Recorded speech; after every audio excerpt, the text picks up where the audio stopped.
Ya comienza Imagina Radio, el programa de ciencia, tecnología e innovación de Panamá.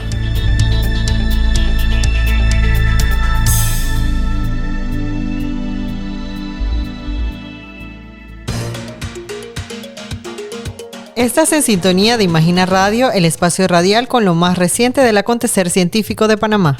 En esta edición conoceremos los resultados de un reciente estudio del Centro de Investigación Educativa de Panamá, CIEDU, sobre los procesos de aprendizaje de lectoescritura en estudiantes panameños de primaria y el impacto de la pandemia, además de otros aspectos relacionados como la desigualdad en el desarrollo lector o la desigualdad en el acceso a la educación virtual en este grupo estudiantil. Si cuenta con algún proyecto o idea innovadora, esté atento, porque proporcionaremos los detalles de 3 nuevas convocatorias públicas abiertas por la Dirección de Innovación Empresarial de la CENACIT. ¿Sabía que la ciencia ha logrado descubrir por qué aparecen las canas y, gracias a ello, encontrar vías para su reversibilidad? Le contaremos estas y más informaciones en Imagina Radio, el programa de la Secretaría Nacional de Ciencia, Tecnología e Innovación CENACIT, en compañía de Melissa Dames y Elkin Guevara. Vamos de inmediato con un rápido repaso informativo con nuestros titulares científicos. Titulares de la ciencia. El doctor Eduardo Ortega Barría, secretario nacional de Ciencia, Tecnología e Innovación, sustentó recientemente la memoria anual de la CENACIT para el año 2022 ante las diputadas Alina González y Bielka Oces de la Comisión de Educación, Cultura y Deportes de la Asamblea Nacional de Panamá. En la presentación, el doctor Ortega Barría hizo alusión a los resultados de los planes y programas que las diferentes direcciones y oficinas de la CENACIT desarrollaron en el año 2022, iniciativas que buscan atender la misión de la institución, convertir la ciencia y la tecnología en herramientas de desarrollo sostenible para Panamá. En este periodo, por ejemplo, se adjudicaron 70 proyectos de I+D por un valor de $6.5 millones. Más de 640 estudiantes panameños recibieron becas internacionales para estudiar en las 200 mejores universidades del mundo. Se capacitaron a 743 maestros de primaria y profesores de educación secundaria en matemáticas, química, física, ciencias naturales, ciencias espaciales y ciencias de la computación. En otras informaciones, las doctoras panameñas Natalia Tejedor y Rosario Quintero completaron recientemente su primer año dentro del programa de estancias en Ciencia, Tecnología y Políticas de la CENACIT, establecido para formar asesores científicos panameños y fomentar la integración de la ciencia en la toma de decisiones. Esta iniciativa articula al Programa Regional de Carácter Internacional coordinado con el Instituto Interamericano para la Investigación del Cambio Global, IAI, al compartir los objetivos específicos de formar asesores científicos panameños que puedan actuar y facilitar la interfaz ciencia-política, la asesoría y la diplomacia científica para fomentar la integración de la ciencia en la toma de decisiones y para fortalecer las capacidades institucionales y humanas para el desarrollo de políticas públicas y o privadas basadas en evidencia. Entrevista. El Centro de Investigación Educativa de Panamá, CIEDU, participó recientemente en una investigación sobre los procesos de aprendizaje de lectoescritura en estudiantes panameños de primaria y el impacto de la pandemia. Para contarnos los detalles que encontró este estudio, nos visita el profesor Daniel Cubilla, investigador internacional asociado del CIEDU y líder del proyecto. Profesor, gracias por acompañarnos. Hola Elkin, muchísimas gracias por este espacio. Profesor, antes de ir con los resultados obtenidos por el estudio, me gustaría que nos brindara primero los detalles generales de la investigación, el objetivo que buscaban, los métodos utilizados o el tiempo que llevó realizarla. Bien, se trata de un estudio que tuvo diferentes objetivos. El primer objetivo era evaluar niños de segundo, cuarto y sexto grado de educación primaria en la región metropolitana de Panamá para conocer cuáles son los factores que determinan el éxito lector.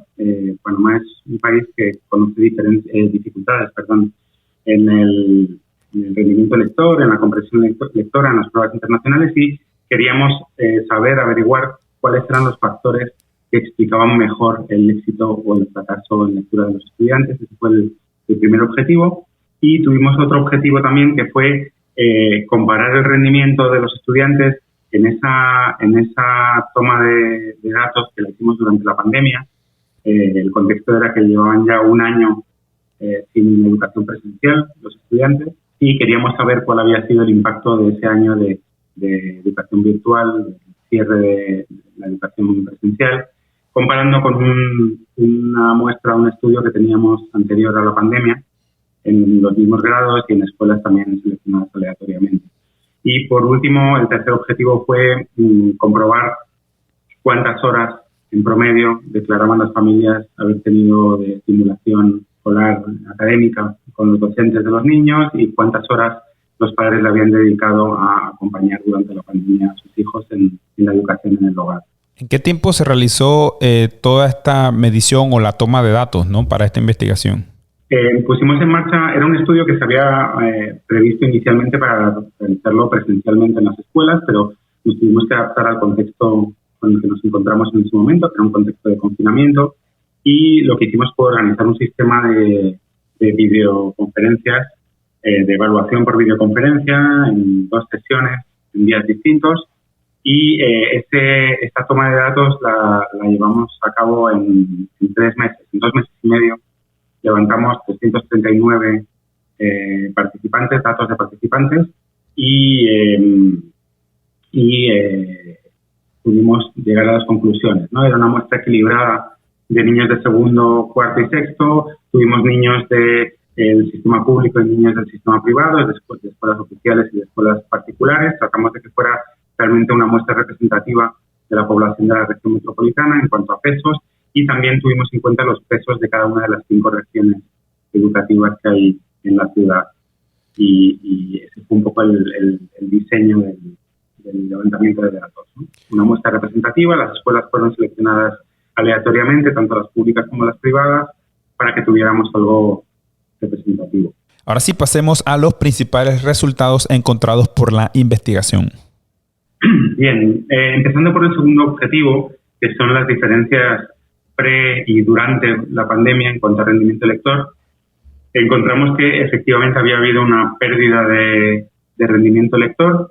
Este objetivo solo pudimos llevarlo a cabo con los niños de cuarto y de sexto, puesto que la muestra que teníamos pre-pandemia era una muestra únicamente de niños de cuarto y de sexto grado, que se habían evaluado con los mismos instrumentos, es decir, que era una muestra comparable. También era una muestra en la que se habían seleccionado escuelas de manera representativa, públicas y privadas, y encontramos que efectivamente había una pérdida de rendimiento lector tras un año de suspensión de la educación presencial. El resultado luego hay que matizarlo, puesto que cuando hicimos un análisis separando el sistema oficial del sistema particular de educación, encontramos que las diferencias, la pérdida de rendimiento lector se había producido únicamente en las escuelas oficiales. La muestra de las escuelas particulares no había tenido pérdida de rendimiento lector, sino que incluso, más bien al contrario, había habido una pequeña mejora de la precisión lectora en los niños de escuelas particulares.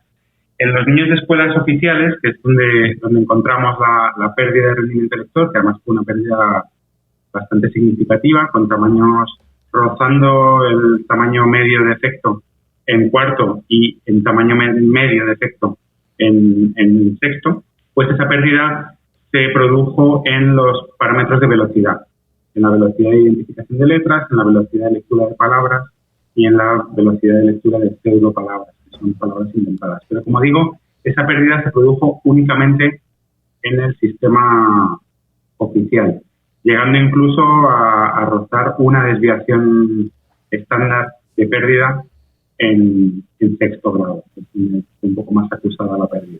Eso por parte de la medición de la pérdida de rendimiento, o sea, del efecto de la pandemia. Esto se relaciona también con otro de los hallazgos del estudio, en que no podemos hablar de causalidad, pero simultáneamente encontramos que había una diferencia muy grande en el tiempo que los estudiantes habían estado interactuando con sus docentes durante ese confinamiento de manera virtual, puesto que en las escuelas particulares encontrábamos que la mediana de estimulación eran 15 horas semanales de estimulación con el docente, mientras que en las escuelas públicas se trataba de 5 horas semanales. Ahí había una diferencia muy grande de tiempo de estimulación con el docente, y sin embargo el tiempo que los estudiantes pasaban practicando en casa con sus padres o con sus tutores legales, con sus cuidadores, es decir, el tiempo dedicado a tareas específicamente escolares en el hogar, pues nos encontrábamos que no había diferencias significativas entre el sistema particular y el sistema oficial. Es decir, las familias se implicaron en igual medida en ambos sistemas, pero hubo una gran diferencia de estimulación con los docentes a favor de las escuelas particulares. Y luego, por último, encontramos, al hacer modelos para encontrar cómo intervenían determinados factores en el rendimiento lector, factores que eran factores que llamamos psicolingüísticos, es decir, capacidades del lenguaje oral que permiten desarrollar la lectura. Y bueno, pues pudimos encontrar algunos resultados que son interesantes a la hora de poder informar a docentes y poder informar políticas públicas para la mejora de este rendimiento lector. Encontramos que durante mucho tiempo, es decir, hasta cuarto grado incluido, los niños y niñas en Panamá siguen dependiendo mucho de lo que llamamos la conciencia fonológica.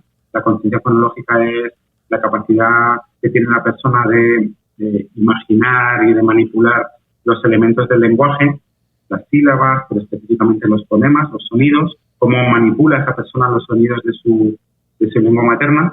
Esa conciencia fonológica tiene mucha importancia en Panamá, incluso hasta cuarto grado, cuando en otros contextos de mayor desarrollo lector, en segundo grado ya empieza a pesar muy poco esa capacidad de conciencia fonológica. Esto nos indica que es una capacidad que debemos desarrollar con mayor ímpetu en los inicios de la educación, es decir, en la educación infantil y en primer grado debemos poner mucho esfuerzo en desarrollar esta capacidad, puesto que condiciona mucho la decodificación de los niños, es decir, cómo los niños convierten palabras escritas en palabras orales, ¿no? Y luego también nos encontramos con que las capacidades de lenguaje típicamente lingüísticas, como el vocabulario o la comprensión de distintas estructuras gramaticales en la frase, no empiezan a pesar decisivamente hasta cuarto también, cuando en otros sistemas empiezan a pesar antes, en segundo, y específicamente encontramos una importancia muy grande de la sintaxis, de la gramática, es decir, de esta capacidad para entender distintos tipos de estructura de frase. Es decir, más que qué palabras aparecen en la frase, cómo se relacionan esas palabras entre ellas, tuvo mucho peso en cuarto grado y en sexto grado, con lo cual, de la misma forma, son capacidades que debemos tratar de desarrollar más en la estimulación que les dispensamos a estos niños y niñas. Más del material de referencia, ¿no?, que tenemos acá del estudio, destaca el tema de la comprensión lectora como una de las grandes tareas pendientes, ¿no?, en este tema en Panamá. Sí, realmente es un problema conocido y que se está trabajando desde hace tiempo. No es un problema emergente ahora, ¿no? Panamá lleva teniendo malos resultados en las pruebas internacionales de evaluación lectora, tanto las que se realizan en tercero y sexto grado, pruebas CERCE, como las que se realizan más adelante, la prueba PISA. Siempre en los últimos años aparece Panamá entre los últimos países del continente y sabemos que es un problema que es conocido en la educación panameña y al que se trata de dar distintas respuestas.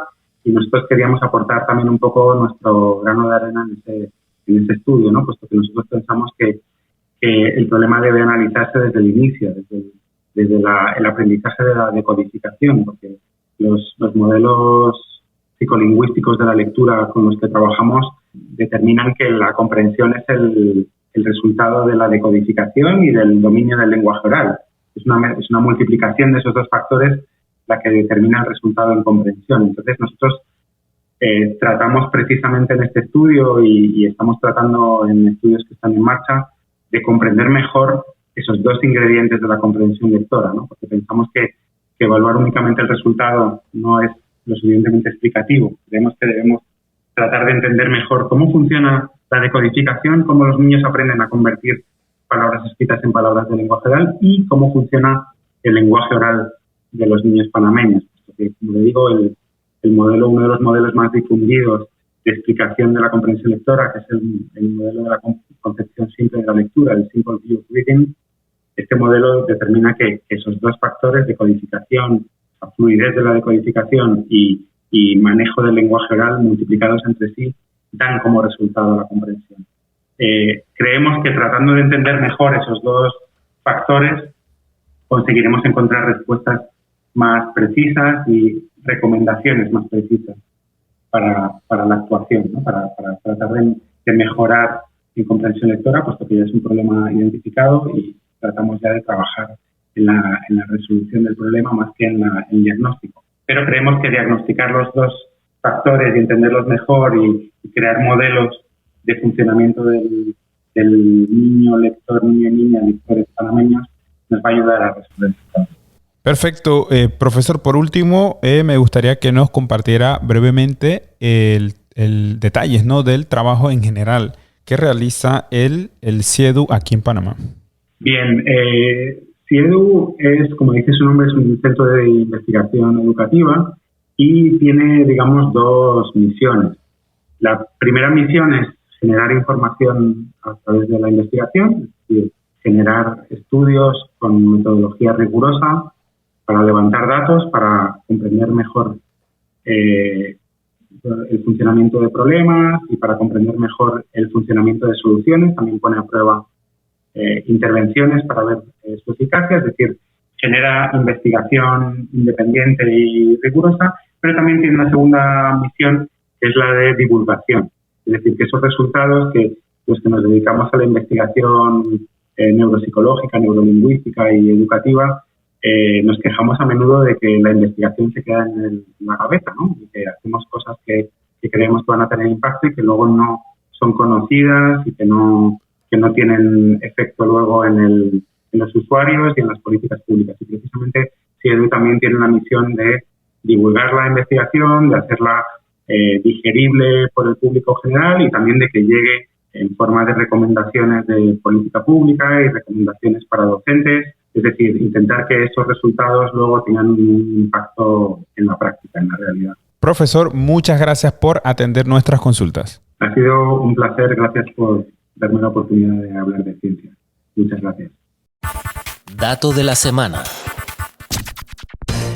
El dato de la semana. ¿Sabías que la ciencia ha logrado descubrir por qué aparecen las canas y quizás también su reversibilidad? Tras 10 años de estudio en este renglón, un equipo de investigadores de la Universidad de Nueva York halló el atasco que sufren las células responsables de producir los pigmentos de color a medida de que las personas envejecen. El estudio publicado en la revista Nature explica que a medida que el pelo envejece, se cae y vuelve a crecer. Un número cada vez mayor de células encargadas de la pigmentación se quedan atascadas en un compartimiento de células madres denominado protuberancia del folículo piloso. Allí permanecen, no maduran y vuelven a su ubicación original, donde las proteínas las habían impulsado a regenerarse en células pigmentarias. Entrevista. La Dirección de Innovación Empresarial de la CENACIT acaba de abrir 2 nuevas convocatorias en busca de proyectos o propuestas innovadoras en diversos renglones. Nos acompaña Sheida Franco de la Dirección de Innovación Empresarial para proporcionarnos todos los detalles al respecto. Gracias por el espacio. La Dirección de Innovación Empresarial ha abierto 2 nuevas convocatorias. La convocatoria pública para emprendimientos innovadores 2023 Ronda 2 estará abierta hasta el 31 de mayo de 2023 y la convocatoria pública para el fortalecimiento de la seguridad y soberanía farmacéutica 2023 estará abierta hasta el 2 de junio de 2023. La Dirección de Innovación Empresarial de la CENACIT con la convocatoria para emprendimientos innovadores busca apoyar proyectos con base tecnológica e innovación con alto potencial de crecimiento a nivel nacional e internacional. Se busca financiar proyectos en las fases iniciales del emprendimiento. Esta convocatoria cuenta con 2 categorías, la categoría Capital Presemilla y Capital Semilla. El monto máximo financiable de los proyectos para esta convocatoria es hasta 25,000 balboas. En la convocatoria pública para el fortalecimiento de la seguridad y soberanía farmacéutica 2023, básicamente se busca apoyar a aquellas empresas panameñas que tengan al menos 24 meses de constitución a la apertura de esta convocatoria y que se dediquen a la producción de medicamentos de uso humano.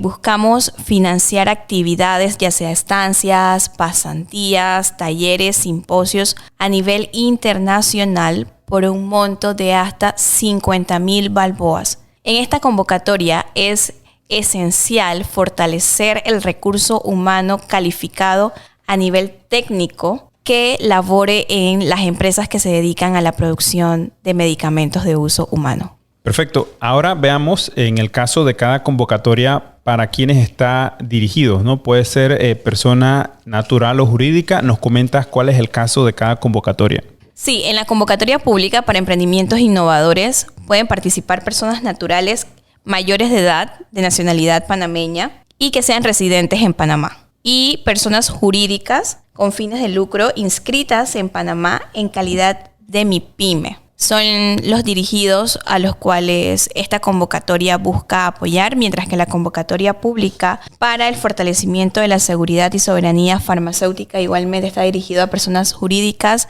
es decir, empresas panameñas que tengan al menos 24 meses de constitución y que se dediquen a la producción de medicamentos de uso humano. La finalidad de esto es que a través de las capacitaciones que se le brinden a este recurso humano calificado que elaboren las empresas, puedan adoptar mejores prácticas, nuevos procesos, nuevos servicios que ellos puedan ofrecer y que esto repercuta en el apoyo al problema del desabastecimiento de medicamentos por los cuales está pasando la República de Panamá. Entonces, cuando muchas veces adoptamos nuevas prácticas, ocurre la transferencia del conocimiento y entonces puede ser replicable aquí en el país. Gracias, Cheida. Por último, me gustaría que nos compartieras para todas esas personas que están escuchando y que están interesadas, ya sea porque cuentan con ideas o proyectos en marcha que puedan aplicar en estas convocatorias, ¿cómo pueden obtener el resto de información, el resto de requisitos? ¿No? Me imagino que consultando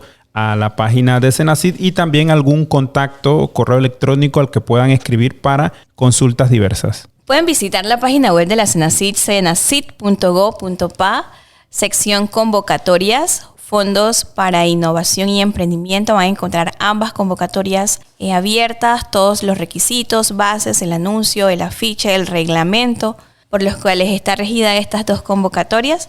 De igual manera pueden escribirnos al correo medicamentos@senacid.go.pa o al correo emprende2023r2@senacid.go.pa. De igual manera, ponemos a disposición nuestras líneas telefónicas 517-0046 o al 517-0096. Les reitero, 517-0046 o al 517-0096. Cheida, muchas gracias por tu participación. Gracias a ustedes por brindarnos siempre este espacio para poner a disposición de todo el público las convocatorias públicas que anualmente abre la Senacid. Gracias. Únase a nuestras redes sociales para estar al tanto de toda la actualidad científica, tecnológica y de innovación de Panamá. Búsquenos como @Senacid en Twitter e Instagram, Senacid Panamá en Facebook y en YouTube como Imagina TV. Gracias por la fina atención prestada y le invitamos a sintonizarnos el próximo jueves a la misma hora con más del maravilloso mundo de la ciencia. Estuvieron con ustedes Melissa Dames y Elkin Guevara. Hasta la próxima. Gracias por haber sintonizado un nuevo episodio de Imagina Radio. Hasta la próxima.